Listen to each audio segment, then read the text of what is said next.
Hi everyone, आपका बहुत बहुत स्वागत है मेरी छोटी सी प्यारी सी क्लास में, जिसमें हम लोग क्या पढ़ रहे हैं, हिंदी यूपीएसआई के लिए। ठीक है, जिसमें हम लोग वर्णमाला, सर्वनाम, विशेषण खत्म कर चुके हैं और क्रिया का भी 2 पार्ट हम लोग पढ़ चुके हैं। ठीक है, जिसमें हम लोग क्या क्या देखे थे, जिसमें हम लोग क्रिया का डिफिनीशन देखे थे, फिर क्रिया का प्रकार देखे थे, क्रिया को 2 भागों में बांटा था, सकर्मक अकर्मक में, फिर सकर्मक को भी 2 भागों में बांटा था, एक कर्मक सकर्मक और द्विकर्मक सकर्मक। फिर इसके बाद हम सकर्मक क्रिया के मतलब संरचना के आधार पर उसका डेफिनेशन मतलब संरचना के आधार पर उसे डिवाइड किए थे। तो इसमें हम लोग कितने प्रकार बताए थे, 5 में हम लोग 2 पढ़ चुके थे। कौन कौन? पूर्वकालिक और प्रेरणार्थक क्रिया को हम लोग पढ़ चुके हैं, अगले लेक्चर में देख चुके हैं। ठीक है, तो आज का लेक्चर हमारा शुरू होने वाला है कौन से? नाम धातु क्रिया से।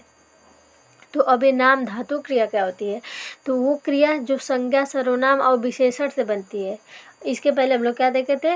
मूल धातु से क्रिया बनना। मूल धातु क्या था? मूल धातु मतलब जैसे ना से, खा से, जैसे खा से खाना, खाना हो गया। ना से, अरे सॉरी, ना से खा से कहाँ से, ना से जैसे चलना, नहाना, धोना, खाना, ये सब से हम क्या देखे थे? मूल धातु से क्रिया। जैसे ये आना, आना से, ये सब से हम लोग देखे थे। ठीक है, तो आज हम किसे देखेंगे? आज हम लोग संज्ञा, सर्वनाम और विशेषण से जो क्रिया बनती है उसे देखते हैं। जैसे संज्ञा से कैसे बनेगी? जैसे लाठी क्या है? संज्ञा है। ठीक है, तो संज्ञा लाठी है। जैसे लाठी कौन सी संज्ञा है? जातिवाचक संज्ञा है। ठीक है, तो लाठी से क्या बनेगा? लठियाना। जैसे हाथ क्या है? हाथ तो नाउन नहीं है। ठीक है, तो हाथ से क्या बनेगा? हथियाना। बात से क्या होगा? बतियाना। बात कौन सी संज्ञा है? बात आपका बेस्ट भावार्थक संज्ञा है, तो बात से क्या हो जाएगा? बतियाना। गाली देना, गाली क्या है? संज्ञा है, तो गाली से गरियाना, गलियाना, गरियाना हो जाएगा। ठीक है, जैसे लंगड़ा क्या है? देखिए ये विशेषण है, लंगड़ा, लंगड़ा व्यक्ति। जैसे किसी के पीछे हम लोग क्या बताए थे कि जिसके पीछे आपको नहीं समझ में आया उसके पीछे हम क्या लास्ट में संज्ञा लगा के देखेंगे तो पता चलेगा। किसी व्यक्ति को लगा के देखेंगे तो क्या है? तो जैसे लंगड़ा व्यक्ति, जैसे लंगड़ा व्यक्ति। ठीक है, तो लंगड़ा क्या है? उसकी विशेषता बता रहा है, तो ये क्या है? एक प्रकार से विशेषण है। तो उसे हम क्या कहेंगे? जैसे लंगड़ा से लंगड़ियाना, लंगड़ाना। शर्म से शर्माना। शर्म क्या है? भाववाचक नाउन मतलब संज्ञा है। लाज से लजाना। अपना क्या है? अपना क्या है? अपना मतलब कि ये आपका सर्वनाम है। सर्वनाम से क्या बना? अपनाना। ठंडा क्या है? ठंडाना, ठंडाना। ठंडा क्या है? एक प्रकार से विशेषण, विशेषण से बनेगा तो ठंडाना। तो हम लोग क्या देखे थे? नाम धातु क्रिया, वे क्रिया जो संज्ञा, सर्वनाम और विशेषण से बनती है उसे हम क्या कहते हैं? नाम धातु क्रिया कहते हैं। जैसे लाठी से लठियाना, हाथ से हथियाना, बात से बतियाना, गाली से गरियाना, लंगड़ा से लंगड़ाना, शर्म से शर्माना, लाज से लजाना, अपना से अपनाना, ठंडा से ठंडाना। तो ये सब क्या था? ये नाम धातु क्रिया है। ठीक है, अब इसका चौथा पार्ट देखेंगे, मतलब चौथा, तो वो क्या रहेगा? कृदंत क्रिया। कृदंत क्रिया क्या होती है? वे क्रिया जिसमें ना प्रत्यय नहीं होता है। जैसे जैसे मूल धातु में क्या था? मूल धातु में नाम था। ठीक है, अनाम धातु में जो संज्ञा, सर्वनाम और विशेषण से बनते हैं। लेकिन जो कृदंत क्रिया है वे जिनमें ना प्रत्यय ही नहीं रहेगा, ना से कोई क्रिया नहीं होगी। जैसे खेल से खेलेगा, चलेगा, चलता है, खेलेगा। चल से चलेगा, चलेगी, चले। जैसे एगा आ रहा है, एगी आ रही है, ए आ रहा है, लेकिन ना कहीं दिख रहा है नहीं, तो उसे हम क्या कहेंगे? कृदंत क्रिया। ठीक है, ये तो समझ आ ही गया होगा सबको। फिर इसके बाद आता है आपका संयुक्त क्रिया। संयुक्त क्रिया क्या है? जब किसी एक कार्य के लिए एक से अधिक क्रियापद का प्रयोग, उसे हम क्या कहते हैं? संयुक्त क्रिया। संयुक्त मतलब ये समझते हैं जोड़, कंपाउंड। ठीक है, जोड़ मतलब बहुत लोगों का समूह। तो संयुक्त का मतलब जब किसी एक क्रिया के लिए एक है अधिक क्रिया का मतलब एक है अधिक क्रिया का प्रयोग, उसे हम क्या कहेंगे? संयुक्त क्रिया कहेंगे। जैसे वह मुझे मार डालेगी। मारना और डालना दोनों क्या है? 2 क्रिया का प्रयोग हो रहा है, इसे हम क्या कहेंगे? संयुक्त क्रिया। वह मुझे मार डालेगी। इसी तरह मोहन सामान को ले जाएगा। लेना और ले जाना मतलब लेना और जाना, इसमें 2 क्रिया का प्रयोग हो रहा है। उसी तरह विक्रम ने नाश्ता कर लिया है। करना और लेना, यहाँ पे भी 2 क्रिया का प्रयोग होता है, तो इसे हम क्या कहेंगे? संयुक्त क्रिया कहेंगे।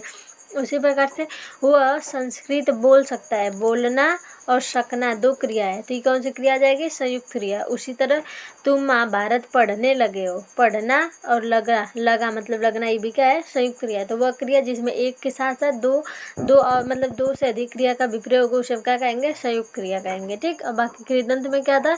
जिसे ना प्रत्यय ही नहीं रहेगा। और नाम धातु क्रिया में क्या था? जिसमें संज्ञा, सर्वनाम और विशेषण से क्रिया बनते हैं। ठीक है, तो अब हम देखेंगे संयुक्त क्रिया के कुल कितने भेद होते हैं। संयुक्त क्रिया के भेद हम लोग देखेंगे। ठीक है, तो इसमें इसमें 11 भेद होते हैं किसके, संयुक्त क्रिया के।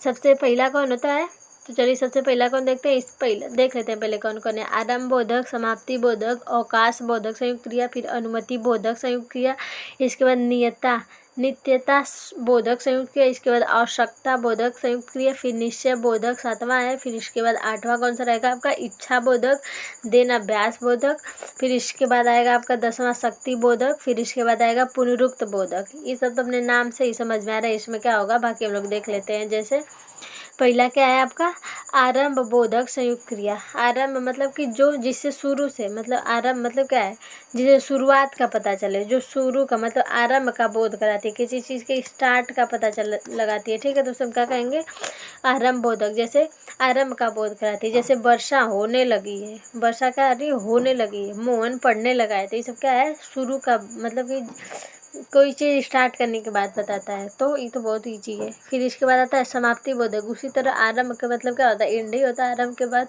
तो ये क्या रहेगा, समाप्ति बोधक। समाप्ति बोधक में क्या रहेगा, समाप्त होने का बोध कराएगी। जैसे राधा नहा चुकी है, राधा नहा चुकी है मतलब नहा ली है। रमेश खाना खा चुका है, तो रमेश खाना खा चुका मतलब ख़त्म हो गया खाना, तो ये किसका बोध करा रहा है, ये समाप्ति बोधक का बोध करा रहा है, ठीक है। इसी तरह हम देखेंगे अवकाश बोधक संयुक्त क्रिया। अवकाश मतलब छुट्टी, तो इसमें अवकाश का बोध कराता है। जैसे राम गाना नहीं गा पाया, मतलब वो चला मतलब कि ख़त्म हो गया, कार्य समाप्त हो गया, वो काम नहीं कर पाया, उसे हम क्या कहेंगे, अवकाश बोधक। जैसे रावण युद्ध नहीं जीत पाया, ये भी क्या रहेगा, अवकाश बोधक संयुक्त क्रिया। इसी तरह अनुमति बोधक संयुक्त क्रिया क्या रहेगा, जिसमें अनुमति की मतलब आज्ञा की, परमिशन की क्या कराए, बोध कराए, उसे हम क्या कहते हैं, अनुमति बोधक संयुक्त क्रिया। जैसे राधा को बोलने दो, मुझे जाने दो, मुझे खाने दो, मुझे नहाने दो। जैसे आप किसी से अनुमति मांगते हैं ना, मम्मी पापा टीचर सबसे, तो उसे हम क्या कहेंगे, अनुमति बोधक संयुक्त क्रिया। इसी प्रकार नित्यता बोधक क्रिया, इसमें नित्यता का बोध कराती है। नित्यता मतलब कि जैसे हवा बह रही है, मतलब हवा चल रही है हमेशा लगातार, मैं बोल रहा हूँ, ये सब क्या है, नित्यता का बोध करा रहा है, ठीक है।